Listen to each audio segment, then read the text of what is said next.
Great to be here, by the way. So thanks for coming. Herschel is recently become the leader of Thai Austin. He's the president of the chapter. I invited him over to my place for tea a few days ago, and I thought एक cup chai पियेंगे साथ में. We'll have one cup of tea together. But he drank several cups of tea, not one cup. You know, till I told him, Herschel, I'm out of tea. But anyway, I think it's because I make killer Assam tea. So what do you call a woman who only has one cup of tea? Just one tea? थोड़ा slow है audience. What do you call a woman who pushes her father? Pushpa. So anyway, thank you for laughing at my jokes. I have another one which is unrelated. Maybe I'll give you one more joke. You might like that a little bit better. And this is actually one of Reagan's jokes. Reagan used to have a bunch of jokes about the Soviet Union. So back before the Soviet Union had collapsed, only like 1 in 7 Russian families had a car. Kind of like in India also it was like, and it was like a 10-year waiting list to get a car. So you basically went to buy your car, you paid for it, and then they'd say, okay, come back in 10 years and you can take your car. So this guy goes over, pays the money. The car guy tells him, okay, I'll see you in 10 years. So he says, shall I come in the morning or the afternoon? So the guy says, how does it matter? It's 10 years out. He says, well, the plumber's coming in the morning. So anyway, we'll get back to the subject at hand, which is, basically getting your startup off the ground without external funding. So in the United States, every year, we have about 1 million businesses that get formed, approximately. And actually, one of the huge benefits we had during the pandemic was that in 2020 and 2021, that business formation rate went to 1.4 million. So it actually went, which is a very significant increase. So, we had the great resignation and all of that. So the labor market has actually come back almost to where it was. But you have this extra 40% new businesses that got formed. And I think we will see the echo of this 40% probably in the next 10, 15 years in the form of some very large businesses that got created during the pandemic. So there's actually a lot of good news. There's a lot of good news that came out of the pandemic. It was a terrible event for humans, but there's a silver lining. And on a number of fronts, we've become more efficient in how we work, the locations we work at, reduction in business travel, and just less friction in being able to do business and so on. So I think there's a huge amount of benefits. But if you go back to the million number, less than, well under 1%, maybe even close to maybe 1/10 of 1%, are venture-backed startups.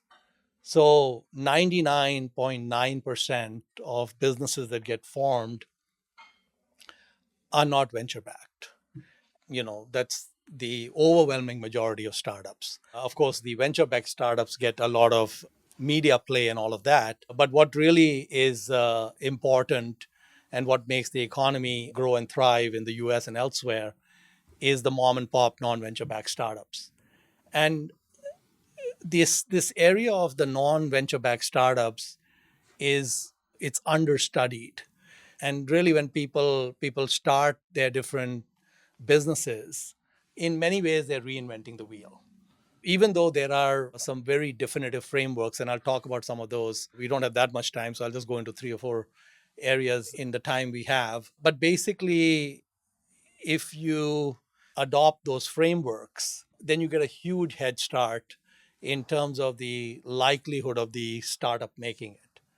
So, one of the most important things is that in a week, there are 168 hours.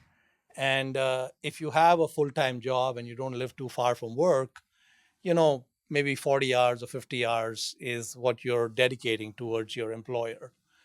And even when you take out time for eating, sleeping, shaving, whatever, you easily have another 40 hours that can be dedicated to a second activity. Of course, what a bunch of people did in the pandemic is they've got a 40-hour job, and then they said, I can have a second 40-hour job, and I can do two jobs at 20 hours each, and they both won't know the difference. And that's going on quite a bit. So that's another benefit. We got that kind of extra productivity going on, which is actually great for the economy if they can pull it off.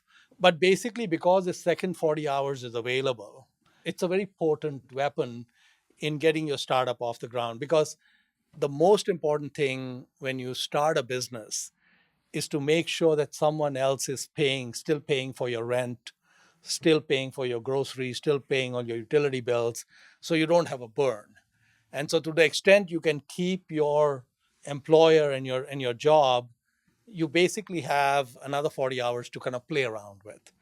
And what has happened in the last few years is not only are a lot of the possibilities for people in Thai kind of digital type businesses, but in the last few years, they've gone more towards apps and kind of converting in different ways atoms into bits, right? So there's a whole bunch of different businesses that have been formed and will continue to be formed that are effectively converting atoms into bits.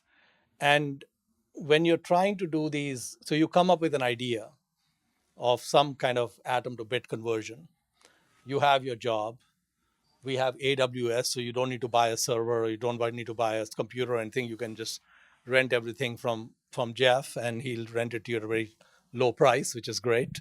And you can give it a shot, right? And so you come up with some app, or you come up with some business. The amount of capital it needs is very low because it's mostly between your ears what you're thinking about and such. So capital is really not required. You've got someone paying your bills, and you give this a shot, and let's say it doesn't work.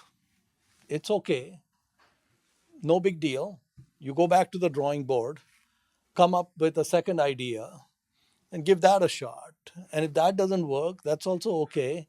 So as long as you keep your job, you can keep, like, firing bullets from this gun 50 times, 30 times, right? I mean, so, and eventually, if you pay attention to some of the rest of the things I'm going to tell you, by the third time, you might hit pay dirt. You might not even need to get to the 10th time. You might get there at the third time.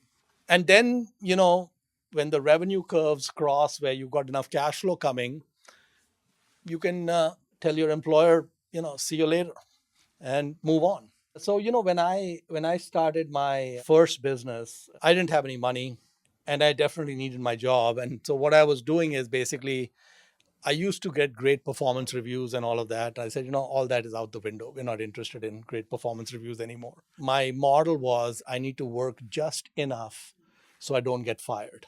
So what I did is I just took it way down, right? I said they're going to get 40 hours. They're not going to get 40.1 hours. It's going to be 40 hours.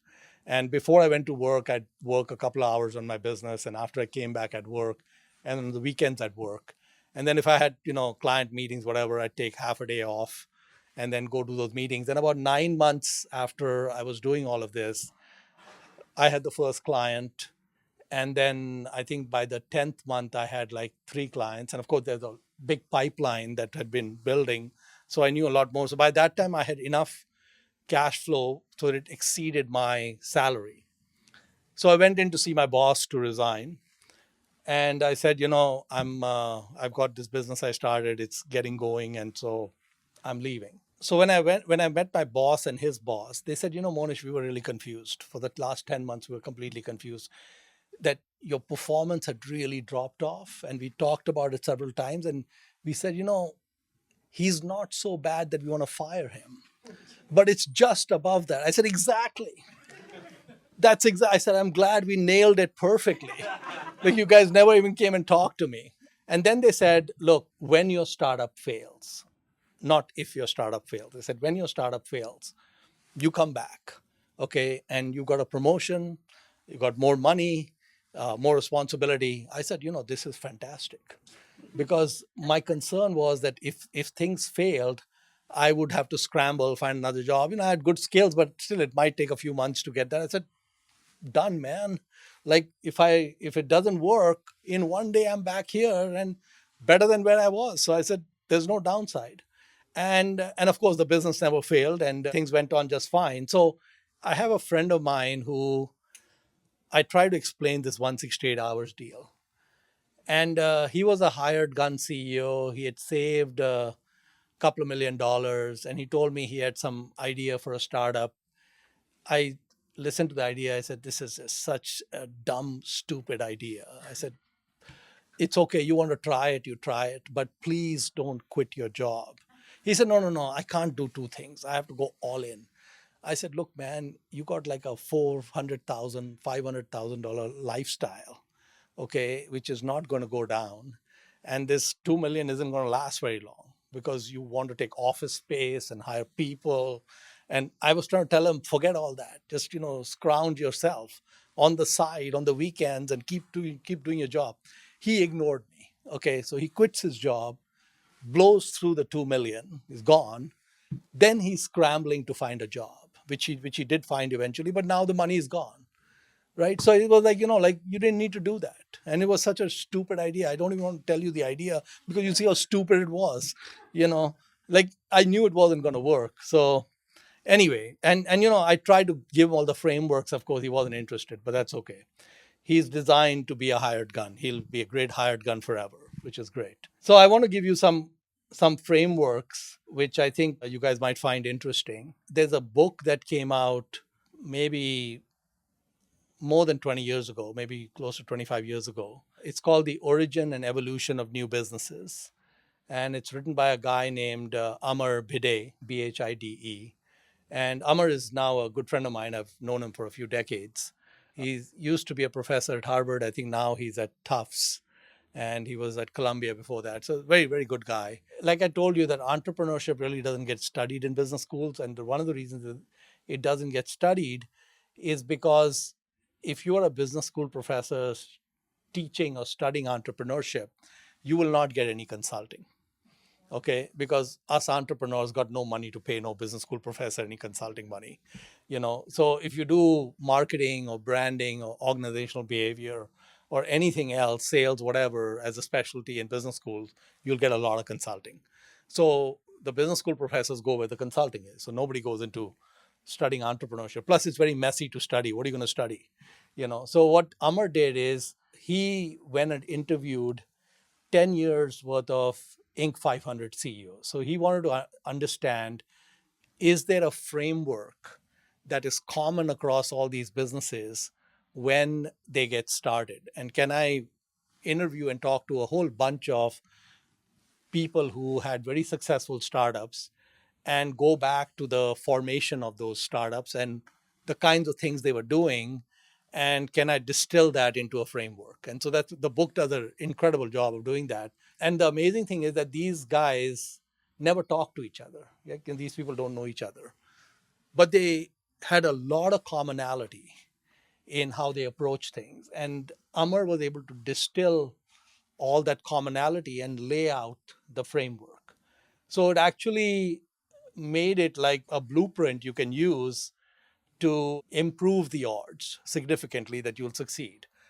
So one of the things, for example, is all of these startups want to appear bigger, right? So you're a one man or one woman company, but you want to project that you're bigger because nobody will give you business. You're like one man band. And so they would put like international in the name of the company or global in the name of the company. So they would make the company name appear like it's some big company. And this wasn't like one or two of them, like a third of them had done that. Another thing that what I did, and I found that many people in Amar's book had done that, is I had two different business cards when I was starting out. One said president and CEO, which I never used, and the other said vice president marketing, which is the only card I used. Okay, so whenever I'd go meet, prospect for sales, I'd give my VP of marketing card, and they would think, oh, he looks pretty impressive. It must be an impressive organization. They just didn't know it was me in my bedroom And I'm not even full time. I'm like doing this on the side on the weekends. They didn't know any of that. They didn't need to know that. So basically, the startups were doing things to appear bigger, right? And so that was a kind of common thing that they were doing.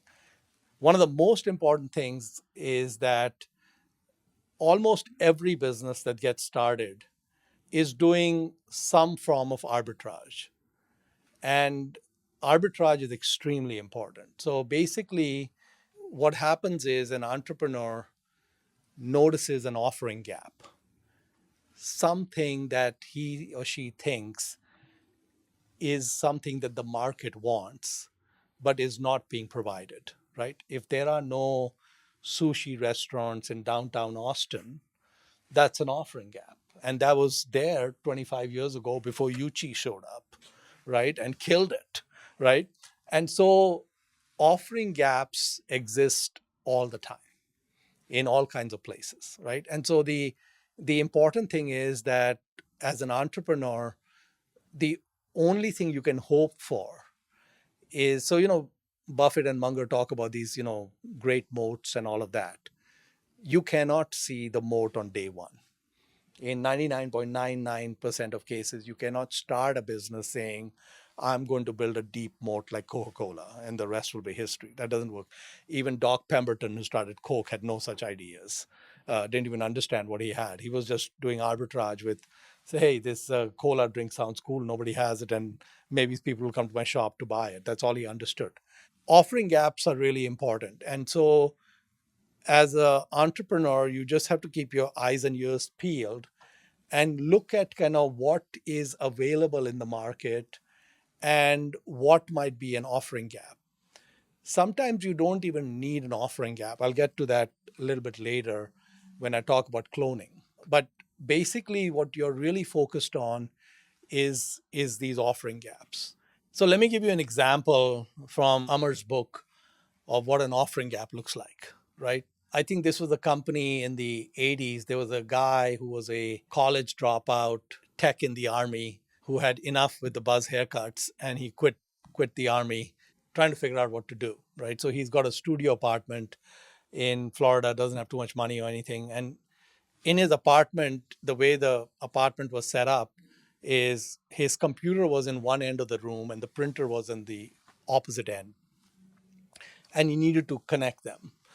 And at that time, these interfaces between a specific compact computer and a specific HP printer were not standard. Everyone had their own proprietary plugs and everything else.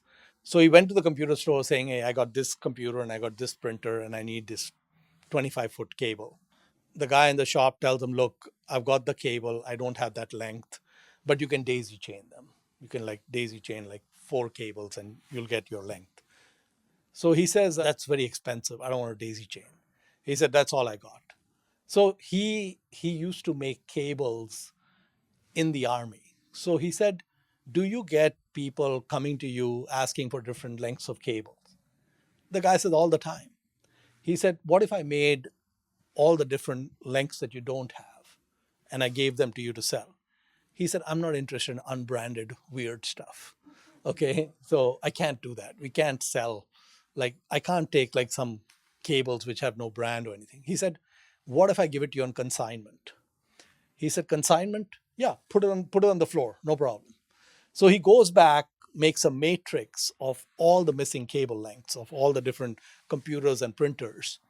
And he starts making these cables and he gives them to this shop and he goes up and down the coast of Florida, finding all the computer shops, same deal, consignment, plugs all the cables and gets going, and super normal profit, 80% margins, because he's competing against those, daisy chained, kludgy things. And what would happen is that these cables that he came up with, the shelf life or the product life was 3 months or 6 months or 8 months, because either the computer would change or the manufacturer would come up with longer lengths, some mix where eventually that particular cable no longer had a market.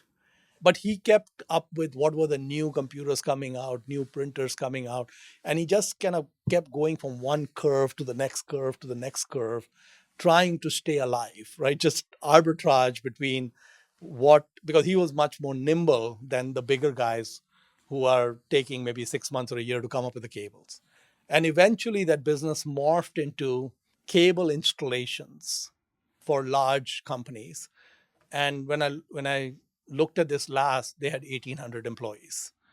Okay, so what I'm saying is that he starts off with this weird ass business which doesn't have a moat, doesn't have anything. He's just jumping curves and just trying to stay alive, and eventually hits on something which then becomes an enduring, sustainable business. And when you read Amar's book, you'll see example after example after example where the original idea is kind of stupid. And this is a stupid idea that this guy started with. I'm going to do cable links. It's in. If you put your business school hat, you would have told him, "Listen, man, this is all going to be going away in no time." But he made it, right? And so arbitrage is really important. So if you follow the 168 hours and you follow the arbitrage, you will sometimes be wrong about the offering gap. Yeah, you think there's an offering gap, it's not really there. No one in Austin likes sushi, something like that. And then you say, okay, I'll try dim sum and see how that goes, and take it from there. So the arbitrage is very important. The second thing that's really important is that whatever idea you come up with in your ivory tower is not going to work. Okay, because you come up with something in your head which you think, okay, there's this offering gap, I can go and I can do it. And what will happen is that when you go talk to customers, they'll say, no, I don't need this, right? But the important thing that you have to do is that you have to really, really pay attention to what your customer's telling you. So what will happen is in the conversation that you're having, they might make a passing remark, I don't need this, but if you had something like this, I would be interested. When they say something like that, what you got to do is drop your stupid idea and go all in on what they're saying, because they are going to tell you what the real offering gap is. So whatever you came up with is useless and doesn't exist. What one customer tells you is just pure gold. So I'll give you an example. When I first started my IT consulting firm, this was 1991. And with my employer, one of the things I had done is we were one of the first US companies that had set up R&D in Bangalore to actually do engineering work in a JV with Bangalore. At that time in Bangalore, when I used to go, there would have been like 3 companies doing work offshore. Texas Instruments had just set up and a couple others. There was nothing there, but I could see, and we had done a joint venture with Indian Telephone Industry, some pretty high-end telecom equipment, where we had sent some of our engineers over and all that. I just saw that this is huge, right? So I said, this is what I'm going to do. I'm going to leverage all the great Indian offshore talent. So I had all this slide deck and everything. And I remember I went to this very large bank in Chicago, First Chicago, which is now part of JP Morgan. And I'm meeting with the CIO, and he's kind of looking at my deck, and I'm going through it. And then I go to like slide 11. He says, take it back to slide 10. So I again show him slide 10, again go to 11. He says, do not move it from slide 10. I don't give he used the F word about anything else on any slide. I only want to focus on the second bullet. Okay, forget the rest of your deck. So I'm looking at the second bullet, and because I'm trying to figure out what is he interested in, and it turns out the second bullet is talking about Oracle. Okay, and what had happened, which I hadn't really honed in on, is what happened in India was that in India in the 70s, they threw IBM out. They wanted to nationalize all these companies, so they threw IBM out. And so large Indian companies, when they wanted to run big IT shops, they no longer had the option of having a mainframe computer. So they were forced, India was one of the first countries, was forced to go mini computer for pretty high-end IT work, which would normally in the US would be a IBM mainframe. And so relatively large Indian companies were running client server type architectures with databases like Oracle, etc. way before it became mainstream in the US. And what the problem he was facing, what this guy, the CIO, was facing is they were moving to Oracle. And he needed a lot of Oracle experts to help him, and he couldn't find them. So I'm trying to tell him, well, we can do it in India. He said, I have no effing interest in India. Can you bring me people here who can do Oracle work? I said, how many do you want? Okay. And the business got going. And then I went back. I took the one bullet and made that the whole deck. Okay. Everything else went away. Right. And the business took off. And basically, what we did is we just said, our middle name is client server.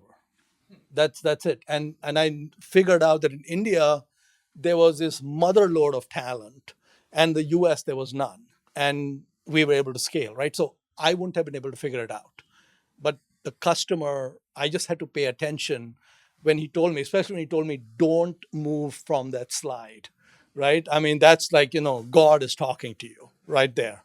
I remember there's a really good friend of mine in Chicago, Viresh Bhatia. Viresh is this kind of maverick kind of computer geek, and he had done a lot of different kind of software tools and different. He was like 19 or 20 years old, and he was going to this software tools trade show to show off all his different tools he had built. Like, he was trying to do like Google Maps 25 years ago. The computing couldn't handle it 30 years ago. Like, it was going to fail. So but he had all these ideas about different things he wanted to do. So he's making kind of the background for his booth, and he had these 7 tools he wanted to talk about. So it was like 4 on one side, 4 bullets, and then 3 on the other side. It wasn't matching. So he wanted like 8 bullets instead of 7 bullets. And so he comes up with a fictional product which doesn't exist, and he makes that the 8th bullet. Okay. And then 2 days in the trade show, no one has any interest in any of his bullets. Okay. This one guy who's got a booth across the aisle from him has spent 2 days looking at those 8 bullets. Okay. And after 2 days, just before he's like wrapping up, he comes across the aisle to talk to him. He said, I want that 8th bullet product. Okay. So Viresh said, okay, I can get it to you in about 6 weeks, or like, I can do it. Sure. It turns out the 8th bullet became Install Shield. Okay. The tool we all use to install anything on Windows. Right. So Viresh basically created Install Shield because the guy across the aisle came to him and says, I need that install tool to install my software. So that's what I want. And so he goes back, he creates Install Shield for this one customer. And then he realizes no one has any interest in any other nonsense he's working on. And then he goes all in on Install Shield. And Viresh is now, walked off into the sunset, doing just great, doing just fine. I think he was retired in his 30s, part of computer folklore, great, worked out great. So I think the really important thing is that your customer will always tell you. They'll tell you what you need to do. What happens with most of us is we are too headstrong to listen. You have to, sometimes it'll just be a passing remark, because they're not going to tell you, listen, build this or do this. They'll say, oh, I wish I had this, or something like that will come up in conversation. And you have to really pay attention. And I think that's really important, because it's really difficult as an entrepreneur without having all the market know-how to really understand what is going on. Finally, there are many mental models, but the last one I'll talk about is this model on cloning, right? So there was this guru, kind of a management guru in the 70s and 80s, called Tom Peters. He was like kind of the Jim Collins of his time. Jim Collins also probably before your time. But Tom Peters was great. He was a great writer. He wrote a bunch of books like In Search of Excellence, Passion for Excellence. There was a story and I read one of these books when I was like 24 or 25 years old. And Tom was talking about these 2 gas stations in California. It was a true story. So there were these 2 gas stations that were diagonal from each other. And they're both self-serve gas stations. And at that time, you guys may not remember, but you couldn't just put your credit card and take gas. You basically went in the shop and did your transaction and all of that. It was a kind of more cumbersome way to fill gas, but that's the way it was then. So this one gas station owner, what he used to do is every hour and a half, he would come out, pick a random car, and just tell the driver, stay in the car. I'll give you a full serve. So I'll pump your gas, check your tires, check your oil, and clean your windshield, whatever. The guy diagonal from the street can see this happening. And his perspective is, well, this is stupid. You can't do it for everyone. What what's the point, right? After a while, the guy providing the random service is getting more customers. And the guy who's not doing this diagonal across from him has seen that his business has gone down and also knows why his business has gone down. And there's no behavior change. So Tom Peters says you can sit down with your most direct competitor. You can lay out all your trade secrets and everything to them. They will listen to you carefully and there'll be no behavior change. I said, this guy must be on drugs. This is like the most ridiculous thing I ever read. I thought Tom Peters was this happening guy. This is ridiculous. I said, how can some guy who's losing money, knowing why he's losing the customers, not make a change, right? So I said, here's what I'm going to do. I'm going to spend my life proving Tom Peters wrong. Okay. And I'm going to prove him wrong two different ways. First, if I see someone, competitor or other industry or whatever, doing something smart, I'm going to force myself to copy that because that proves Tom Peters is wrong. Number one. Number two, I'm going to release all my trade secrets to all my competitors. There's a kind of a academic streak to me where I'm not really particularly concerned about hurting myself just to prove the point. So I said, I'm going to really go to bat on this. And I'm going to make sure all the things I've figured out about why my company works is told to my competitors. And then I want to see what they do, right? Because I think Tom Peters is just smoking whatever substances he's smoking, right? So in this IT company I had, we had a lot of 20 somethings, right? Sometimes I was hiring 3 people a week. We were just growing so fast and we have very high turnover because there's so much demand for these people that they would come in and say, I got a job that's 40% more pay. So here's my notice, I'm leaving. Or they would come and tell me, I'm going to compete with you. I'm setting up my own company to compete with you. So when they came and told me, they come and resign, I'd ask them, what are you going to do? Where are you going? And they would look at their shoes. They wouldn't look at me. They'd look at their shoes and say, I'm going to set up a business. I said, what kind of business are you going to set up? He said, I'm going to set up a business to compete with you. Still looking at his shoes, right? I said, that's awesome, man. I said, I want to help you. I said, sit down. I said, let me tell you everything I figured out. There's a bunch of stuff in this business that is not visible to you. I want to tell you everything. First of all, the guy thinks I've lost my mind. Okay, doesn't know what's going on. Like I'm playing with him, or he's like, this guy, I thought he was crazy, but he's really crazy. What's going on? He's bullshitting me. They wouldn't believe me, right? And I'd lay out everything I learned, everything that I knew worked, and I'd lay it out. So this is how you go and find. This is prospecting. This is how it's efficient. These are the metrics. Blah blah blah blah blah.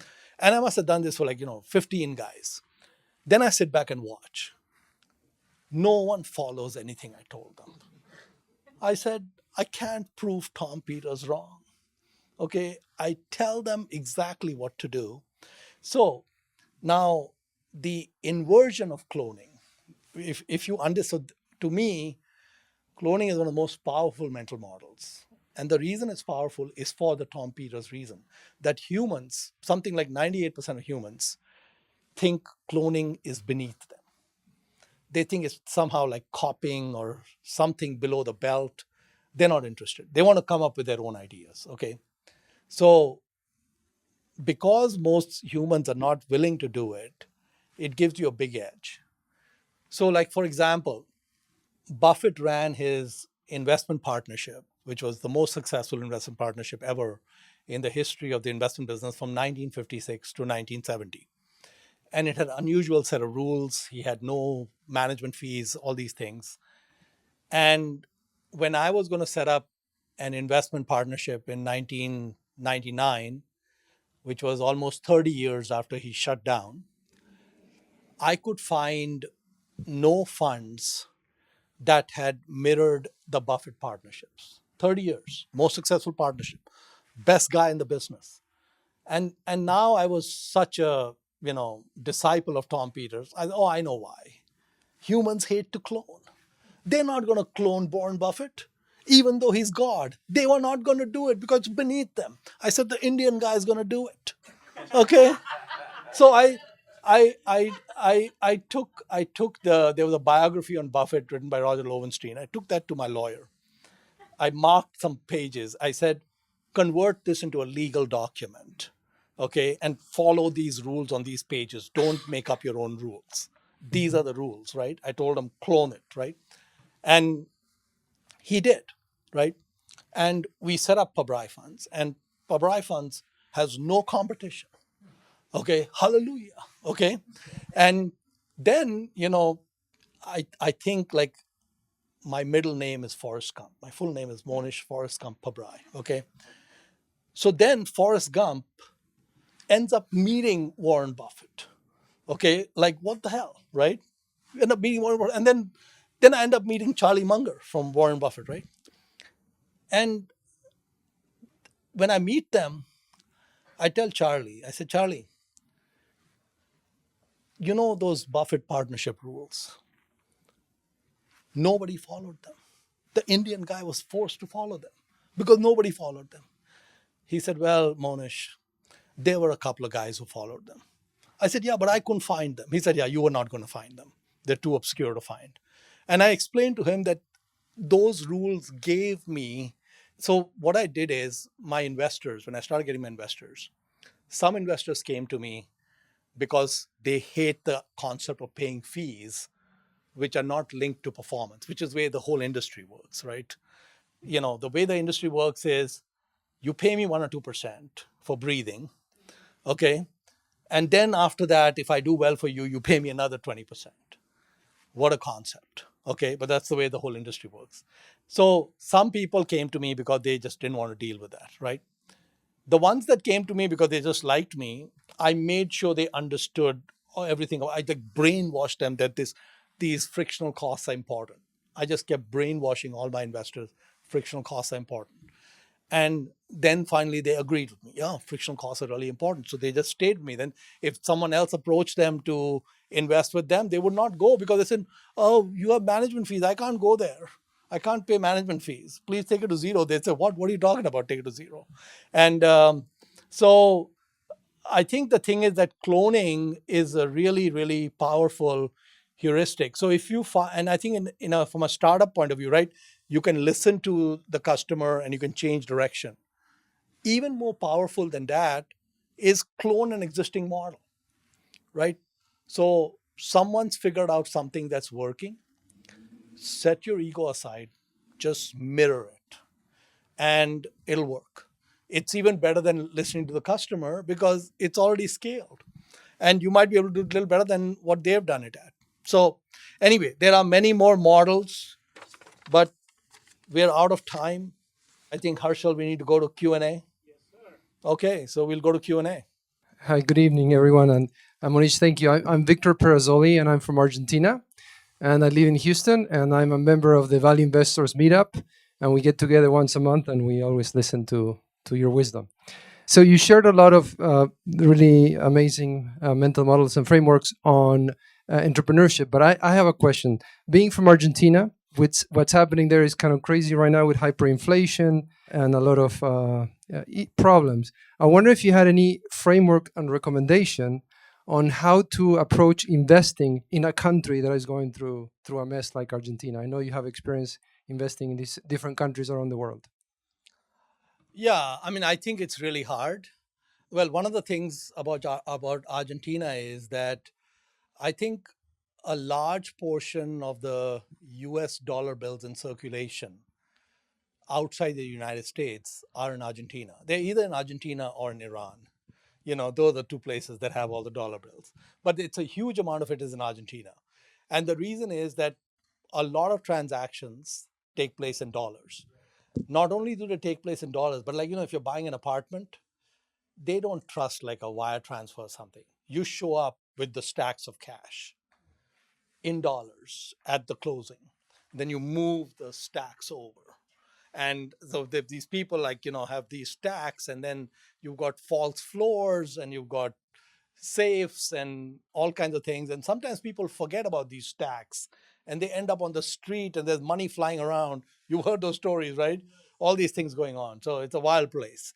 I have investments in Turkey, which has about 80% annual inflation. And basically, the way I approached it was that I focused on businesses where the revenues were only in euros or dollars, and the expenses were in lira. And so, like the CFO of one of the companies was explaining to me that he said, Monish, every time the lira drops by 10%, our earnings in euros go up by 3%. I said, hallelujah. Let's keep banging on that 80% till infinity. Okay, because we don't really care about the 80% anymore. We want it to keep going. So, like for example, I didn't invest in this company, but there's a juice company in Turkey where 98% is exported and the revenues in euros, and they have this dynamic. So, there were like 100 investable businesses in Turkey, and about three of them had this type of dynamic. And no one's interested in Turkey because of the inflation. I just focused on the 3%, and life is great. And in one case, the market cap was 20 million, and the liquidation value was 700 million, and the liquidation value has gone up to close to a billion now. So even with the inflation and all that, made no difference in dollars. I mean, these are just in dollars. In lira, it went up crazy. So I would say that to the extent that in Argentina you can hone in on that type of a dynamic where the revenues, because I think with the inflation headwind like Argentina has, it's really hard. The other thing that is an even better answer than that is don't invest in Argentina. You're in Austin, man. Exactly. Yeah. So, there are two ways. One is, you can take the root canal and try to enjoy the root canal. And the second is you just, go have a pina colada, and so that can work out just as well. So, other questions? Hello, good afternoon. So, my name is Sanjay. I had a question about Alibaba. I know you're great friends with Charlie Munger, and that's one of his favorite stocks he's been holding on to. And I've been following it when it was 250 or something, and now it's close to 100, less than that.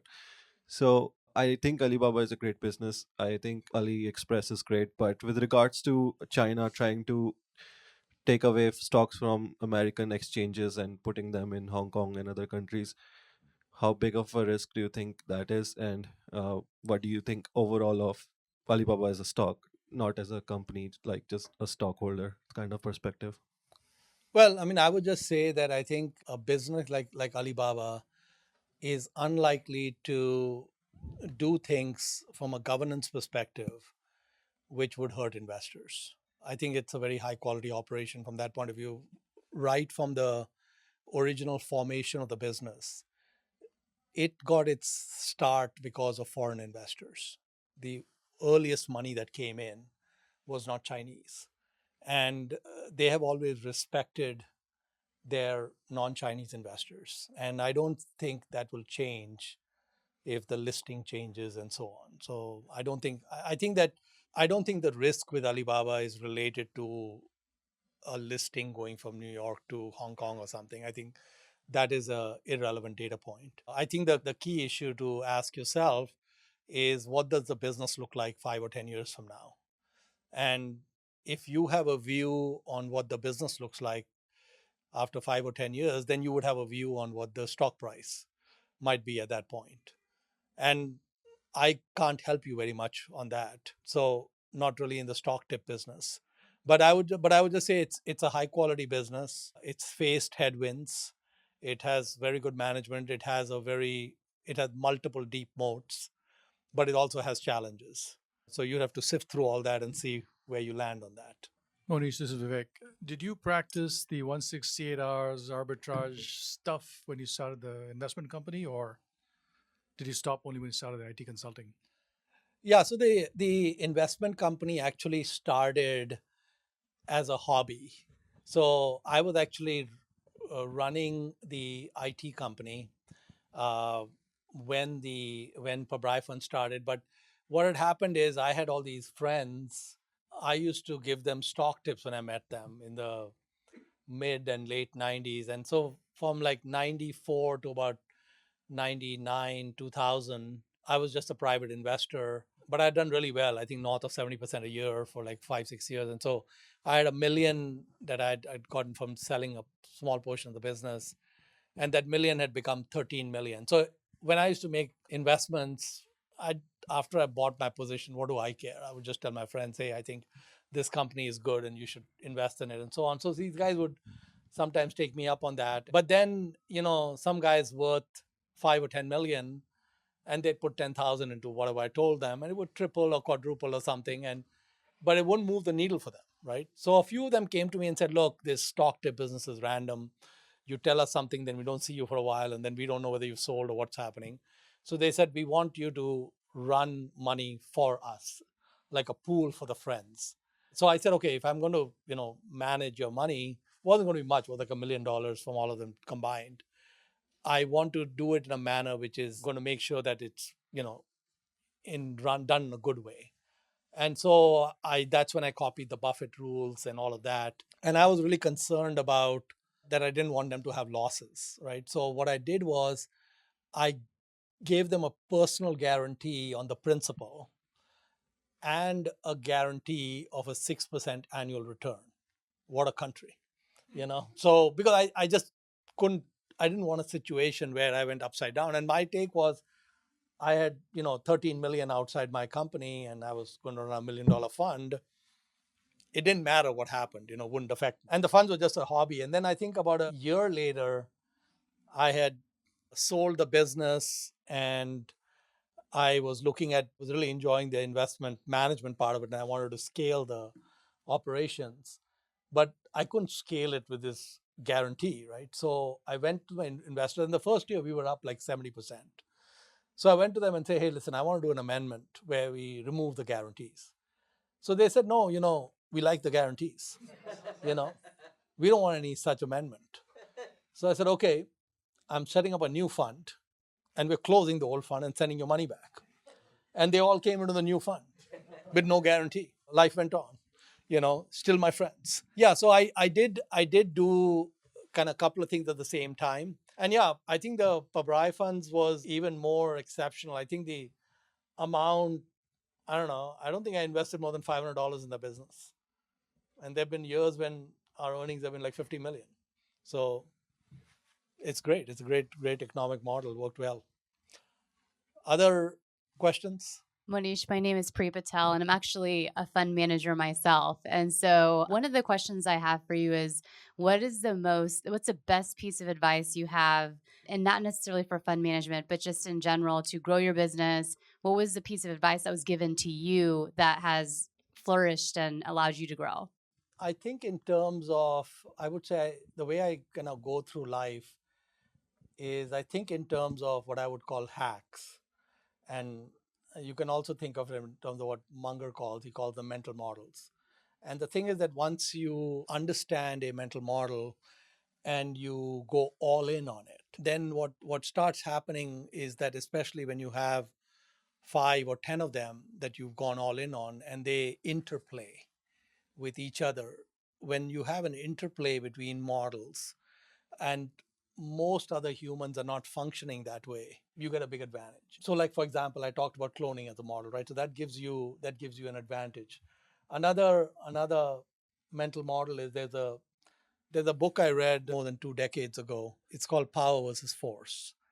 And it's kind of a weird book. I really like the book a lot. It's written by a guy named David Hawkins, who's kind of like a new age ponytail guru in Sedona, Arizona, and he passed away a few years ago. When I recommend that book to friends of mine, I get two kinds of reactions. One, they want to throw the book at me and they hope it hurts me. They're like so pissed off with the book. Or the second is they love it. I don't get any reactions in the middle. Oh, it's okay. I never get it's just okay. It's like one extreme or the other. No one is in the middle just saying, oh, it was just some okay book. So David Hawkins had this very weird idea. And I think that's where I lose some of my rational friends.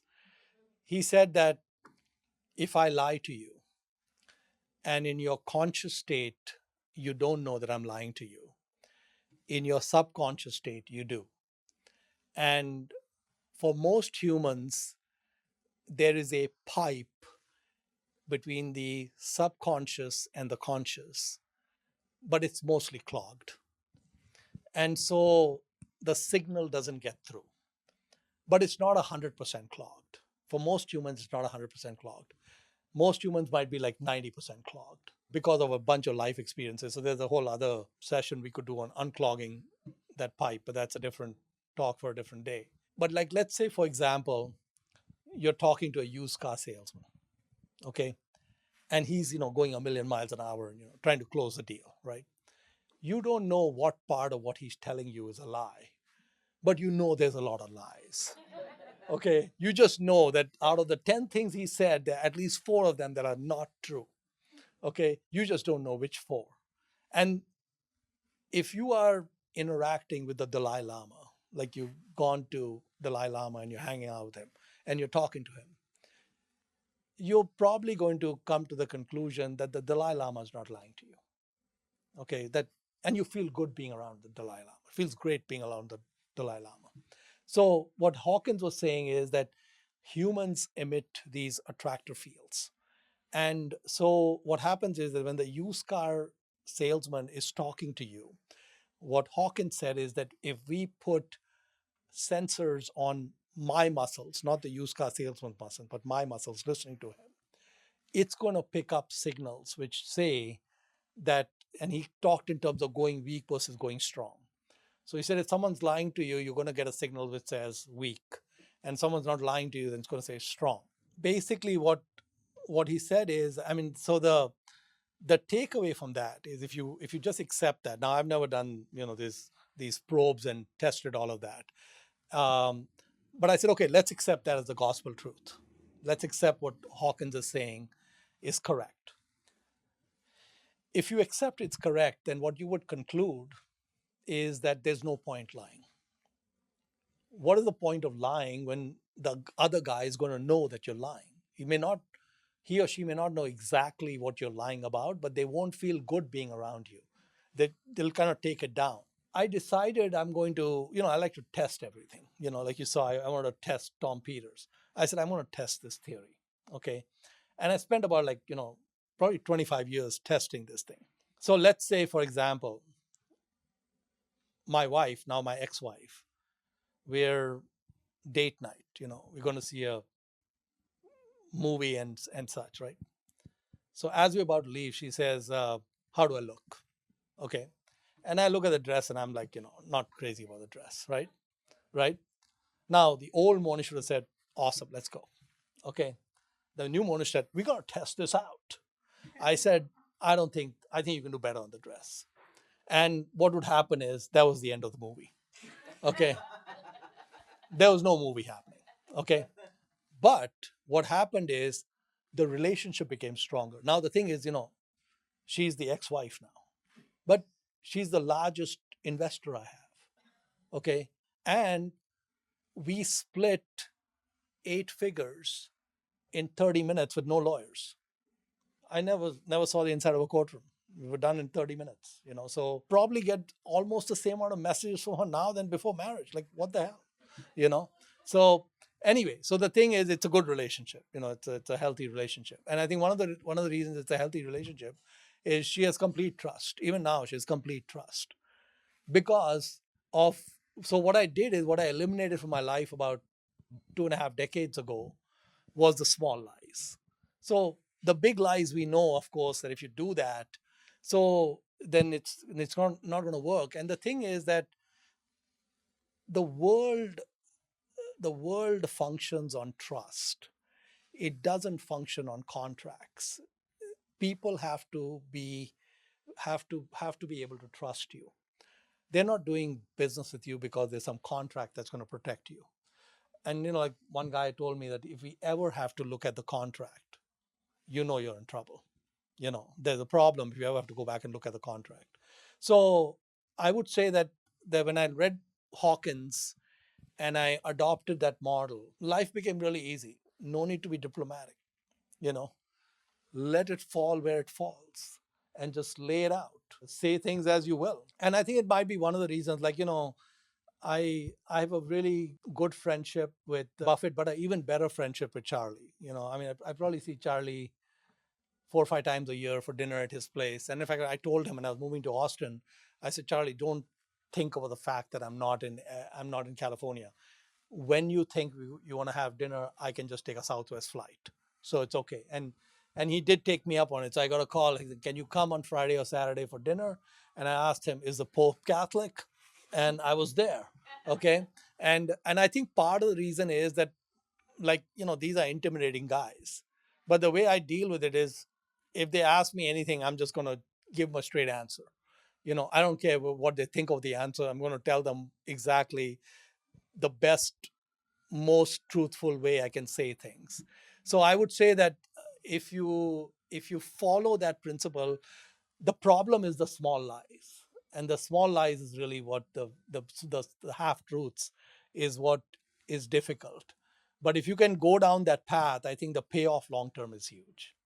So that's what I would suggest. Okay. So now the audience knows, right, why I had so many chais, right, with you. I thought it was because I make great tea. Didn't you like the tea? I love the tea, and I have a lot of that here in the Headliners Club, actually. I can compensate for that.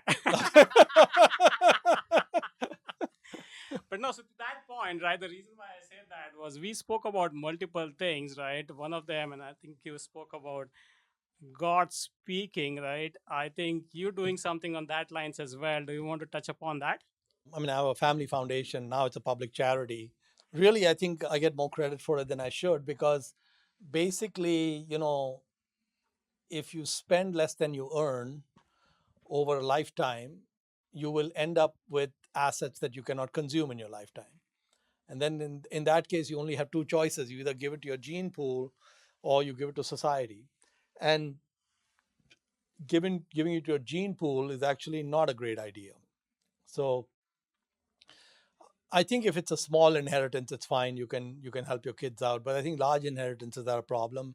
I think you'd actually cause more harm than good. Like, Buffett says that if you're Jesse Owens' son, the sprinter, it's okay to start 100-meter dashes at the 10-meter line, but not at the 40-meter line. You're not going to become the best sprinter starting at the 40-meter line. I didn't set up the foundation for any other reason other than that I had no choice. Basically, at some point I'm going to die, and at some point there will be some assets, and it's better to start early than late. And if I'm going to give the money away because I'm competitive, I want to try to make sure that it's utilized well. And I actually didn't want to set up a foundation. I was looking for a good place to write checks to. And when I started looking around, I was disappointed. I was very disappointed with the way most nonprofits operate. They are usually run by people with great hearts, great sense of purpose, but they are not business people. It's a big negative if you don't put on a hardcore businessman's hat when you're running a nonprofit. So you kind of need a combination of heart and head, and that's where I found that most nonprofits will fall flat. They do things that feel good, but then they don't measure, and they're just into the feeling good kind of thing versus trying to see what does the most good for society. So Dakshana took a very kind of holistic approach, which said that we want to measure what we do, we want to see what the outcomes are, and we want to keep improving. So it's actually worked out really well, and I was lucky that I found a great team in India who executes. They are way better than I would be if I were running the place. So the good thing is I'm not running the place, which is great. So anyway, go ahead. So my name is Partha Sharma. I'm from Houston. I had a question. So I read your book, The Thando Investor, And one of the principles that you laid out was investing in businesses which had a known limited downside and an potential unlimited upside. In Pabrai funds, when you invest, what do you see the role of options, for example? Do you use options? Because there's certain ways you can structure options where your downside is very limited and your upside could be potentially, very much high. Do Yeah. you see that? Do you see a use of that? Yeah, in I mean, I think options can be a way where you can reduce or minimize downside. I think Pabrai funds was specifically set up. One of the rules we have is we cannot go into derivatives. We don't use derivatives in general. And one of the reasons we don't do that is most options expire unexercised, right? So probably the overwhelming number of options is that the premium collected is just kept. So I think, but having said that, it does have its place. It can give you that downside protection, but you can also get that downside protection in other ways. So many times we're able to get it without actually having to have a specific, we can get it by actually looking at the business and looking at the delta between what it's worth versus what it's being traded at and that sort of thing. But it's a valid way to go if you want to go that way. Probably because the horizon, the investment horizon is probably longer than what many people would sell options. You can buy leaps probably for a couple of years, but you're probably looking in terms of decades, right? So Yeah, and actually one of the things that took me a long time to figure out, like they say, old too soon and wise too late, is that basically the best, there was a guy, Thomas Phelps, who wrote a great book, 100 to 1 in the stock market. His book came out like 50 years ago. It's still, I think, pretty timeless. But he said that, I think it was Phil Fisher who said that. He said that if the job is done right, you never need to sell.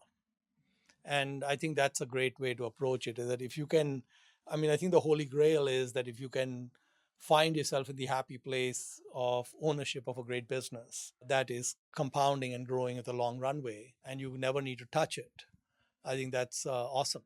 It's a great way to go. And so I used to practice that in the 90s. Then I moved away because of the bubble. And then what I should have done is gone back to that by like 2009. But I went back to that more like 2018. And so now I'm pivoting more towards where, I mean, if I can get to the point where we have no buys, no sells, and just coast, that'd be great. finally, one last question. So can you please share how you came up with the idea of having lunch with Warren Buffett? Yeah. I think it was pretty straightforward in the sense that he was willing to take a bribe to sit down for lunch. Buffett runs these annual charity lunch auctions once a year. And this year was the last year that he did it. And I think this year it went for more than 19 million. I think in 2007, my net worth, I think at that time was like 84 million. Overwhelming portion of that was because of Buffett's intellectual property. He's published everything, and I was leveraging that to learn how to invest and so on and so forth. And I felt like there was a big tuition bill due. So I said, okay, he has this auction going on, and all I wanted to do was win the auction and just look him in the eye and say thank you. So I didn't have any other agenda item or anything. So, and you can take 7 people to the lunch, and I was going to go with my family. So there were still 3 seats, and the only person I reached out to was a guy I actually didn't know that well at the time, Guy Spear, who's now a really close friend. And I asked him if he wants to kind of bid on this lunch with me. And at that time, I said, how much would I be willing to pay, right? I said, well, the tuition bill, a couple of million should be fine, right? So I told Guy, listen, if you come, there'll be 2 of you and we have 4 of us, so you can pay 1/3. We'll pay 2/3. He said, Mohnish, I can't do 1/3 of 2 million or whatever. So I asked him, I said, okay, what's your max? He said, I'm good for 250,000. I said, so whatever it ends at, you're capped at 250,000, right? And I'll take care of the rest. The bidding ended at 650,000. So he never hit his cap. We met Warren. And the amazing part of that lunch was that, so Buffett's mindset with these lunches is that he wants to make sure that the winner thinks they got a deal. So he's all about maximum value addition, right? So the first thing he told us when he met us was that I got nothing going on all afternoon. Like we were meeting in New York. He said, I'm completely free. Whenever you guys get sick and tired of me, you let me know, I'll leave, right? And so after 3 hours, we said, we have no more questions. And then we took a bunch of pictures, and he left. And through that lunch, like I was telling Warren that I told him that, look, my wife is a huge fan of yours, but her true love in life is Charlie. And Buffett got competitive. He said, Charlie is a very boring guy. He said, I'm the one who's exciting. He's just a very old curmudgeon, negative on everything. You just want. So he said, listen, I'm going to set you guys up to meet Charlie for lunch. And then after you meet him, you'll know who the real amigo is here. And I thought he's just joking, right? And 2 days later, I get an email from his assistant to Charlie's assistant saying, I met this couple, really enjoyed it. They seem to think you're more interesting than me. I think they need to meet you, and then they'll know I'm the guy. And so then there was lunch set up with Charlie, And I said, okay, buy one, get one free. This is great. And I actually enjoyed the Charlie lunch better than the Warren lunch, because Charlie is he's unplugged, he doesn't really care. And then that one lunch became a friendship, so it converted to infinite lunches, which is great. So my wife, when I was bidding for the lunch, she thought it's kind of weird. And she said, okay, whatever. And then later she said, other than marrying me, this is the best use of your money, So you're like collecting forever, on this. Yeah. So I really had no agenda other than to just say thank you to him. It morphed into something great. And the way I looked at it is that if you lived in the time of Einstein or Newton or Gandhi or any of your heroes, and you had a chance to meet them, what would you be willing to do to meet them? And this was a pretty easy way to do it, So it was a no-brainer, actually. So the exact same thing here, Mohnish, right? So we never know what is going to happen the next 20 years, right? So you're here, and we have food here as well. So let's go ahead and get that. All right. Thank you very much.